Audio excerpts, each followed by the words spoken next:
پیارے بچوں، آج میں آپ کو ایک عجیب مرغی کی کہانی سناؤں گی. A strange hen. ایک دفعہ ایک کسان تھا. Once there was a farmer.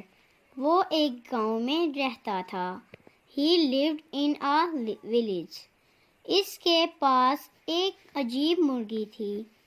He had a strange hen. یہ روزانہ سونے کا ایک انڈا دیتی تھی.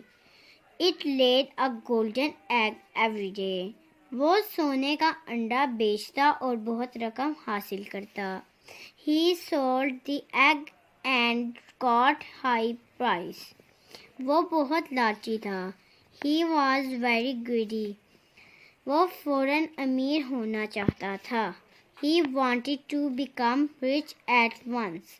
ایک دن اس نے انڈے حاصل کرنے کے لیے مرغی کو مار ڈالا. One day he killed the hen to get the eggs. لیکن اسے صرف ایک ہی انڈا ملا. But he found only one egg. وہ بہت پچھتایا لیکن اب کوئی فائدہ نہ تھا. He felt sorry but it was no use. اخلاقی سبق.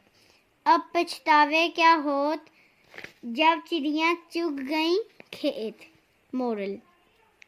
It is no use to cry over spilt milk. تو پیارے بچوں، اگر آپ کو میری کہانی پسند آئی تو اس کو لائک، سبسکرائب اینڈ وزٹ کریے.